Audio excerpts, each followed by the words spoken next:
Il était une fois un prince qui était si exigeant qu'il exigeait la perfection de tout ce qui l'entourait. La moindre poussière l'exaspérait, un faux pli le frustrait, et il suffisait d'un défaut physique ou caractériel chez un proche pour le faire dégobiller. Vous l'aurez compris, un vrai casse-couille. Lorsqu'il fut en âge de se marier, on lui présenta les plus nobles, les plus belles, les plus parfaites jeunes filles du royaume. Mais le prince qu'on nommera dorénavant fidèle casse-couille resta fidèle à ses principes et refusa catégoriquement toutes ses promises. Trop maigre, trop grosse, trop petite, trop grande, trop de barbe, trop sympa, rien ne lui allait. Un jour, il crut avoir trouvé son âme sœur, mais c'était en réalité son reflet dans le miroir. Il refusa à s'épouser. Déçu de ses recherches infructueuses, le prince s'enferma dans sa chambre, passa son temps à jouer à Smash Bros et à réchauffer des pizzas congelées, à attendre qu'un miracle se produise. Et tiens-toi bien, jeune lecteur, car devine qui toque à la porte du château cette nuit ? Le miracle en personne. La mère du prince s'en alla voir. C'est qu'ils sont en avance, les pompiers, cette année. Elle ouvrit la porte et découvrit une jeune fille en piteux état, cheveux trempés, vêtements en lambeaux et toute crottée. Des bonbons à mauvais sort. Ah, La reine était dégoûtée par l'allure de cette voyageuse. Elle ordonna à ses servantes de la laver, de l'habiller, de la parfumer, de la maquiller et de lui donner à manger. C'est très gentil de votre part, mais il faut que je rentre. Mes parents vont s'inquiéter. hors de question. J'ai vu dans mon horoscope que j'allais aujourd'hui tomber sur la princesse parfaite pour mon fils. Et qui c'est que je trouve ?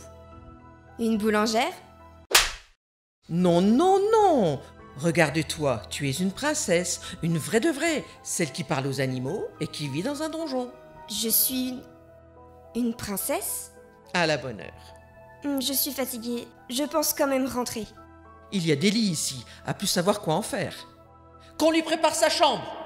Tandis que les servantes tâchèrent de préparer le lit de l'apprentie princesse, la mère fonça à la chambre de son fils et défonça la porte d'un coup de pied ravageur. Son fils se réveilla en sursaut. Oh! Oh, t'aurais-je réveillé ? Cela n'était nullement mon intention. Ce n'est pas grave, mère. Je viens te raconter ton histoire du soir, mon poussin. Ok. T'ai-je déjà raconté comment on fait les bébés ? Oui. La semaine dernière. Parfait. Aujourd'hui, je vais t'enseigner comment reconnaître une parfaite princesse. Imaginons que par le plus grand des hasards, une jeune fille arrive au château, le nôtre par exemple, et que, éreintée, elle désire se coucher. Là, tu veux savoir si c'est une vraie princesse, histoire de caser enfin ton chien de fils. Mais bon, j'extrapole. Bon, pour savoir si c'est une vraie princesse, tu prends un petit pois, en conserve, en sachet, n'importe. Tu vas glisser ce petit pois sur 10 matelas, pas un de plus, pas un de moins. Sinon, ça annule le processus. Et tu vas coucher cette jeune fille sur les 10 matelas. Avec tout ça, si le lendemain matin, elle se plaint de douleurs dorsales, de torticolis, de bleu, qu'elle a cette étrange impression qu'on lui a maravé la gueule à coups de pelle, c'est que sa peau est si douce, si pure et si parfaite qu'elle a réussi à sentir ce minuscule légume sous une dizaine de d'édredons. Et que donc, mon fils, que donc ? C'est une parfaite princesse. Demain matin, interro surprise. Mais what the fuck? À tout hasard, tu ne sais pas où ton père a rangé sa pelle ? La reine retourna dans la chambre de l'invité et ordonna à ses servantes d'empiler 10 matelas sur le lit. Une fois la tâche effectuée, furtivement la reine glissa, non sans peine, le petit pois sous la montagne de matelas. Puis fit venir la jeune fille. Putain, c'est quoi ce bordel ? Vous savez pas faire un lit ? Accueillir une princesse demande toujours une pointe d'extravagance. Je te fais la courte échelle. Je pense qu'un seul matelas serait suffisant. Un matelas, c'est pour les boulangères de bas étage. Toi, tu es une princesse maintenant. Allez, au lit. Et quand je dis au lit, c'est au lit. Bonne nuit. À la bonne heure. La jeune fille escalada la tour moelleuse et s'endormit aussitôt. Le lendemain matin, à son réveil, la jeune fille, ayant oublié la hauteur de son lit, chuta en bas de ce dernier et se cassa la clavicule. Elle descendit prendre son petit déjeuner, hurlant à la mort. Vous avez bien dormi ? Non. Affreusement mal. Parfait. Je veux rentrer chez moi. Vous, encore vous.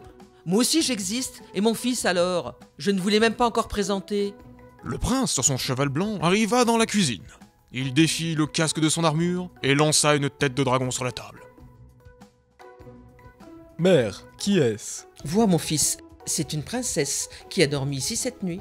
On dort bien ici, pas vrai, hein? Bien, voyez-vous, malgré la présence de 10 matelas de bonne facture, j'ai très mal dormi. Je souffre le martyre. Mon dos est en feu, mes reins en compote, et je ne vous parle pas de mon cou. Avez-vous l'impression qu'on vous a roué de coups de pelle pendant la nuit? Non, ça va. Comment? Mais se sentant redevable de cette mauvaise nuit, le prince demanda la main de la jeune boulangère. Voudriez-vous bien m'épouser? Non merci, je suis déjà mariée. Oh, mais c'est pas vrai. Et c'est ainsi que le prince et la boulangère ne vécurent jamais ensemble et n'eurent aucun enfant. Mais pour se quitter en bons termes, la mère, la jeune fille, le prince et le roi qui passaient par là, mangèrent tous ensemble une délicieuse boîte de petits pois.